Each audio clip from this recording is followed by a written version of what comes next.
एक राधेश्याम नामक युवक था। स्वभाव का बद्दा ही शांत एवं सुविचारों वाला व्यक्ति था।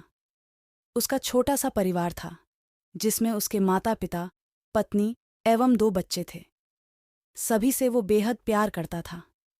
इसके अलावा वो कृष्ण भक्त था और सभी पर दया भाव रखता था। जरूरतमंद की सेवा करता था, किसी को दुख नहीं देता था। उसके इन्हीं गुणों के कारण श्री कृष्ण उससे बहुत प्रसन्न थे और सदैव उसके साथ रहते थे। और राधेश्याम अपने कृष्ण को देख भी सकता था और बातें भी करता था। इसके बावजूद उसने कभी ईश्वर से कुछ नहीं मांगा। वह बहुत खुश रहता था, क्योंकि ईश्वर हमेशा उसके साथ रहते थे, उसे मार्गदर्शन देते थे। राधेश्याम भी कृष्ण को अपने मित्र की तरह ही पुकारता था और उनसे अपने विचारों को बांटता था। एक दिन राधेश्याम के पिता की तबीयत अचानक खराब हो गई। उन्हें अस्पताल में भर्ती किया गया।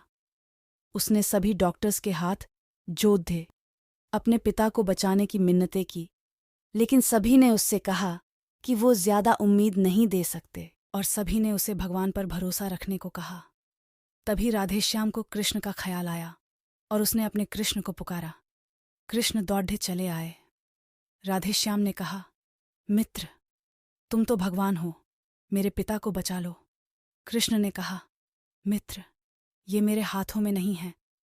अगर मृत्यु का समय होगा तो होना तय है। इस पर राधेश्याम नाराज हो गया और कृष्ण से लड़ने लगा। गुस्से में उन्हें कोसने लगा।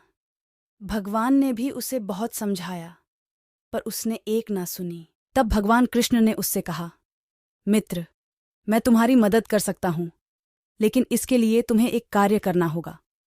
राधेश्याम ने तुरंत पूछा, कैसा कार्य? कृष्ण ने कहा, तुम्हें किसी एक घर से मुट्ठी भर ज्वार लानी होगी और ध्यान रखना होगा कि उस परिवार में कभी किसी की मृत्यु न हुई हो। राधेश्याम झट से हां बोलकर तलाश में निकल गया। उसने कई दरवाजे खटखटाए। हर घर में ज्वार तो होती, लेकिन ऐसा कोई नहीं होता जिनके परिवार में किसी की मृत्यु ना हुई हो।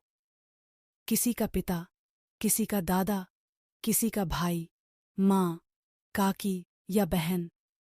2 दिन तक भटकने के बाद भी राधेश्याम को ऐसा एक भी घर नहीं मिला। तब उसे इस बात का एहसास हुआ कि मृत्यु एक अटल सत्य है। इसका सामना सभी को करना होता है। इससे कोई नहीं भाग सकता। और वो अपने व्यवहार के लिए कृष्ण से क्षमा मांगता है और निर्णय लेता है। जब तक उसके पिता जीवित हैं, उनकी सेवा करेगा। थोड़े दिनों बाद राधेश्याम के पिता स्वर्ग से धार जाते हैं। उसे दुख तो होता है, लेकिन ईश्वर की दी उस सीख के कारण उसका मन शांत रहता है। दोस्तों, इसी प्रकार हम सभी को इस सच को स्वीकार करना चाहिए कि मृत्यु एक अटल सत्य है, उसे नकारना मूर्खता है। कई बार हम अपने किसी खास के चले जाने से इतने बेबस हो जाते हैं कि सामने खड्डा जीवन और उससे जुद्धे लोग हमें दिखाई ही नहीं पड़ते। ऐसे अंधकार से निकलना मुश्किल हो जाता है।